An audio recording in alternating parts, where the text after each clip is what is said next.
are again for another Contemplative Living, where we talk about concepts to bring contemplative living into our everyday lives. Spirit once said to me, allow your true love to communicate from your being to the heart and the mind. So bringing that rational thought or that reasoning into your higher consciousness. And with that, it tends to make us think about our faith. And so we're going to talk about a path of faith and reasoning today. And Spirit also once said, and it's very appropriate this time of year, to occasionally we should evaluate our spiritual practice, to re-enlist it, to devote our service to humanity and the earth. And so we're going to talk about faith, and we're going to talk about reasoning. So let's get to it. Welcome to Contemplative Living, where we view contemplations for the week to have a better understanding of our spiritual paths. This is Contemplative Living with Dave Bennett, contemplations and reflective meditations.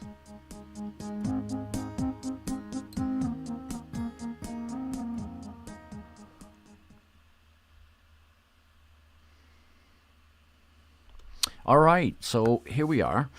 Let's just jump right in. A path of reasoning does not deny the importance of faith. In fact, our faith many times can support the world that we live in, and support where we're coming from and what we're doing and where we're going. So a path of reasoning doesn't deny the importance of faith. If anything, it once you start to realize the importance of your faith, it buoys up your life. So what we want to do is analyze the appearance of how something appears to be and the mode of its underlying reality. So, many of you know I had a near-death experience, and in that near-death experience, I had this phenomenal, otherworldly type of experience. But, it wasn't based in this physical reality. So what was the underlying reality of that experience? And I had to live with it for a while. I had to work with it. I had to analyze it. I had to, come to terms with something that did not appear of this earth, but was deeply rooted in the experience of my life. And so that makes it very, very difficult to reconcile those things sometimes. Sometimes we have these, amazing spiritual experiences, and then we have to apply them in some way, and we really, we have to analyze. And we have to then look at what is the underlying reality here? What is the source of all of that? Because there's a lot of illusion that we perceive within this life, which creates a lot of confusion. So investigate with your whole being, your heart, your mind, your gut, and your spirit, and that connection to spirit. That's important, because most of the time we like to be in this physical life, and we like to be in our reasoning mind. We like to spend our time there, and a lot of times our reasoning mind, it's misled, not intentionally, but it just misconceives things. A lot of times we pre-imagine what it would be like if. Okay, that's a common thing that we do, but the reality, the underlying reality, sometimes is unknown to us.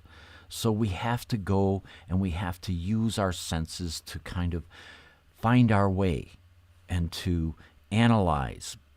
And within us, we have this great mind that is capable of imagination. It's capable of syncing the right and the left hemispheres. And within our body, we have our heart, which is a huge electromagnetic field that many impulses and many feelings, exude from. And then also we have our gut, which is a receiver, like unknown.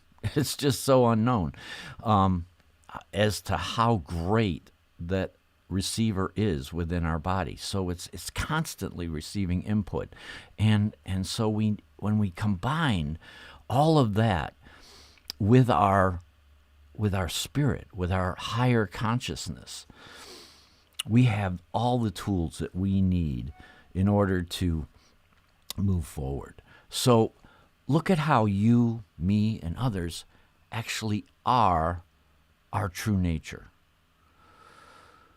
Many times we go through life and we see each other and we think, we see each other.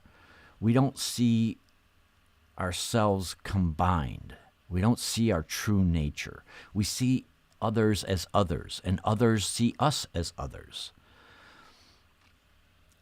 And once we start to recognize that, this is part of the illusion that we're in this life as separate individuals and everyone else is another, that's part of the illusion, and it creates so much confusion within our life.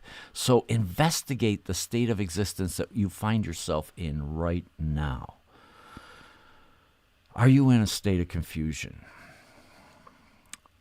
Are you clear-minded? This is where a spiritual practice can help us so much by creating that sense of calm, peace, and understanding on a deeper level, and that connection to our higher guidance that can really help us to rise above the confusion and to be more present in what we're doing. Because in reality, you are neither self nor other. You are equally self and other. Because others perceive you as other, you are other. And because you perceive yourself as self, you are self. So you are equally self and other.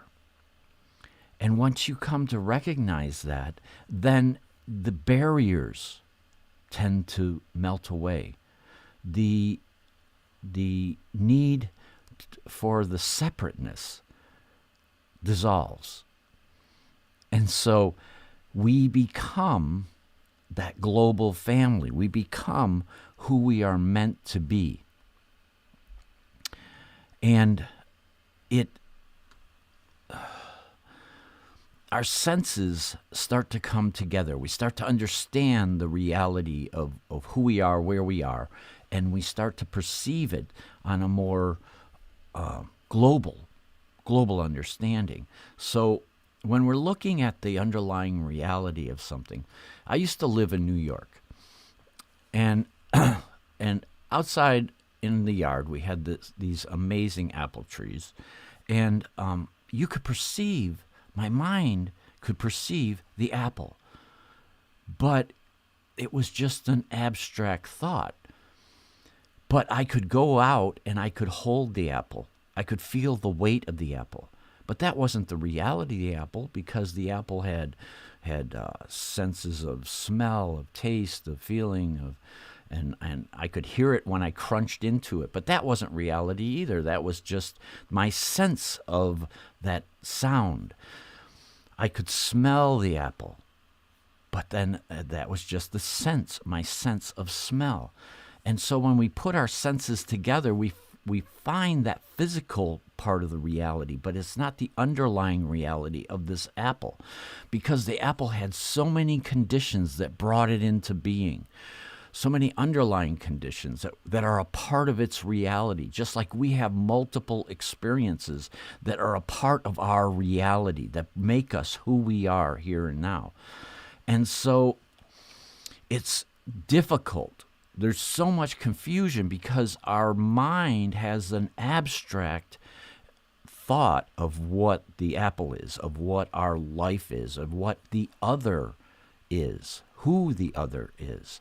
And these are all abstract thoughts. And so we need to come together with our spirit, our higher consciousness, our higher understanding, to be able to see the interconnection that we are all equally a part of this physical reality in which we live in. And so this is how, when we bring our higher consciousness into our reasoning, then we elevate our reasoning into a higher level. We bring it into our faith of who we are, and where we're going in this life. So have faith in your own true nature. Faith that it's inseparable from the true nature of your mind. Our mind is amazing. And our whole being and the perceptions that we're able to work with in this life are amazing. But we have to have faith in our own true nature. And that's where our spiritual path can really help us, because in that state of stillness, we touch our own true nature. We see the peace that resides within us. We see the compassion, the love that emanates from within each and every one of us. And that's where we want to reside. That's where we want to be. So I hope that you can spend some time thinking about your faith and thinking about how you reason your way through life, and how your true nature is always there. It's always there to support you. It's always there to help you to recognize your authenticity and to be who you are, so that you can rise up above the circumstances with clarity. Because our faith brings us there. I hope you have a blessed week. Namaste.